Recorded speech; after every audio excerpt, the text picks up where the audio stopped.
Boa noite, queridos irmãos. É uma alegria nós retornarmos a este momento de prece, de compartilharmos estes minutos juntos, na certeza da companhia amorosa do nosso mentor Fabiano de Cristo e do amparo amigo do nosso Mestre Jesus. A nossa reflexão de hoje está contida no capítulo 5 do Evangelho segundo o Espiritismo, item 23, cujo título é Os Tormentos Voluntários, que assim nos diz: vive o homem incessantemente em busca da felicidade, que também incessantemente lhe foge, porque felicidade sem mescla não se encontra na terra.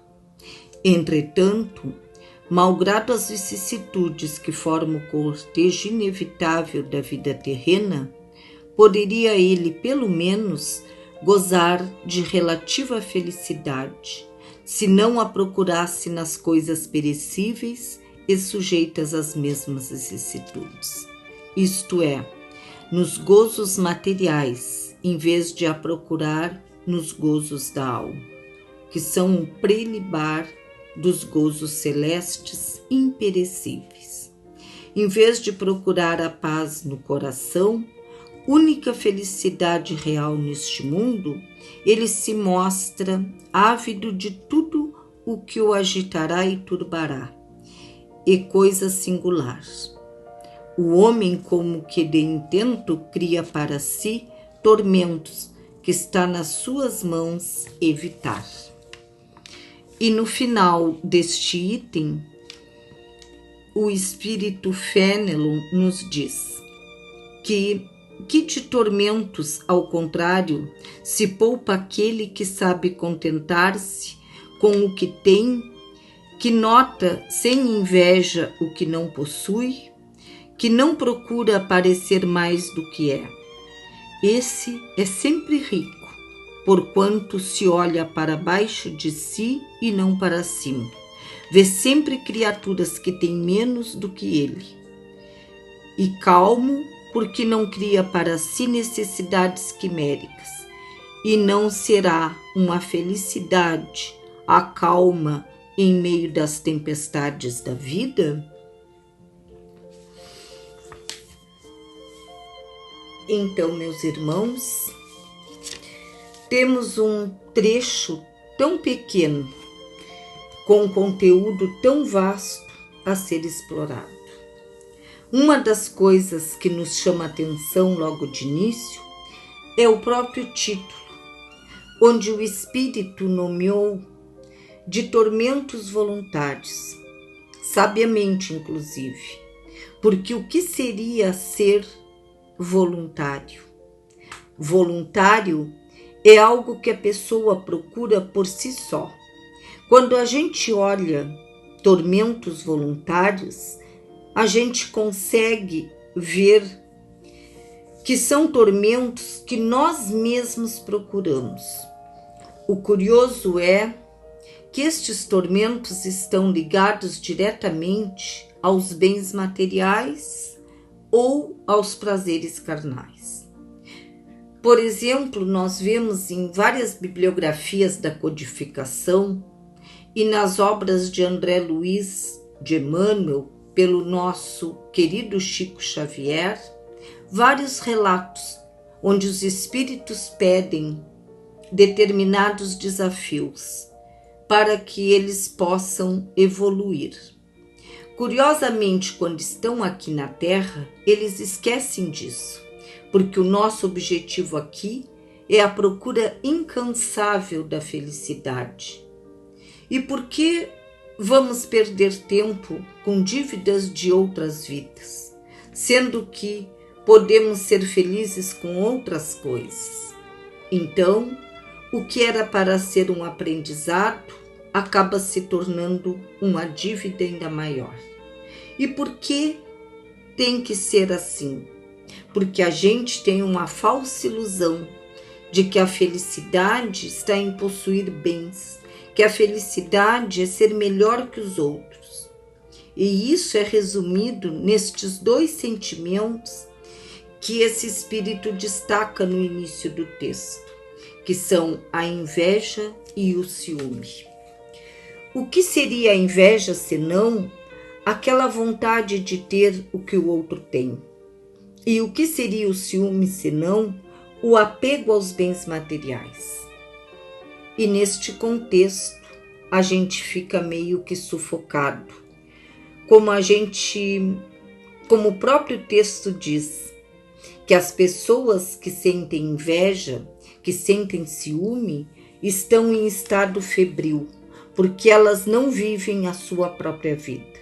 Elas precisam ficar ligadas à vida dos outros e estabelecer comparações com sua própria vida, o que ocasiona uma grande perda de energia e acaba fazendo que percamos muito tempo e não desfrutemos do que realmente nós temos e a nossa vida nos oferece. Ainda no texto, o Espírito nos diz que somos pobres e insensatos.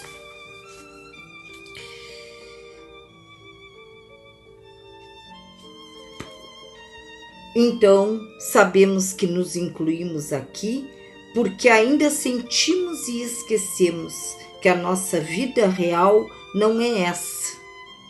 Essa questão da inveja, do ciúme, que é deste planeta ainda atrasado, a gente vê como uma coisa momentânea.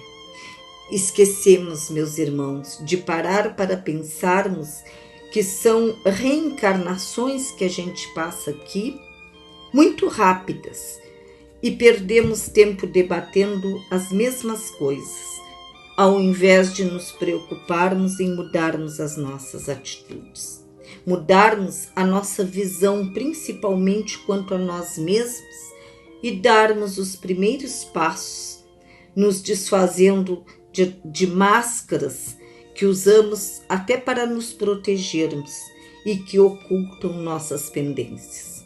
Quanto mais escondemos, quanto menos claro nós somos e vivemos, mais difícil vai ficando a nossa encarnação aqui na Terra. E vemos muito isso. Pensamos de uma forma, vivemos de outra. E então as frustrações começam a chegar. Devemos ter em mente, então, que tudo aqui é passageiro e de que nada adianta. Que nada adianta acumularmos bens de forma exagerada quando necessitamos somente daquilo que nos proporciona conforto e bem-estar. E mais ainda, devemos valorizarmos as oportunidades de usufruirmos do que já temos e compartilharmos e convivermos com as pessoas que nós queremos bem, que amamos. A espiritualidade é muito perfeita, é tudo planejado, pois temos o que merecemos e sabemos que temos as nossas provações e que está tudo no seu lugar. Jamais devemos estabelecer comparações e nos preocuparmos com o que os outros têm ou não. É importante também destacarmos aqui que não nos cabe julgarmos as pessoas que têm, que buscam melhores condições de vida, porque a lei da evolução é uma lei que existe e que faz parte. A nossa sociedade está doente. Vivemos numa correria constante. Antes desta pandemia, reclamávamos da falta de tempo e de repente paramos. E por que isso? Porque realmente estávamos vivendo numa loucura desordenada. Mas e aí? O que a gente fez com isso? Será que compensa passarmos uma encarnação inteira longe das pessoas que amamos, corrermos atrás de bens materiais? E o mais importante, será que estamos conseguindo transmitir valores como o amor, o carinho, a compreensão, a aceitação das nossas imperfeições e das imperfeições dos nossos irmãos, principalmente daqueles com os quais nos relacionamos? Então, meus irmãos, que possamos refletir nesta mensagem que hoje nos cai. No final deste trecho, que a nossa vida é onde nós estamos, independente do que temos, das nossas posses, dos nossos títulos. Essa aí é que é a grande questão para entendermos o que é a felicidade. Ou seja, a felicidade está onde nós estamos e mais precisamente dentro de cada um de nós. Cabe a nós refletirmos e buscá-la, mesmo conscientes de que sabemos que a felicidade deste mundo é uma felicidade relativa. E como finaliza o texto, felicidade é estarmos calmos diante das tempestades da vida. Que Jesus nos auxilie, nos ampare, em cada minuto em que possamos tornarmos o nosso desejo de sermos felizes neste propósito de calma e serenidade que a fé espírita nos proporciona.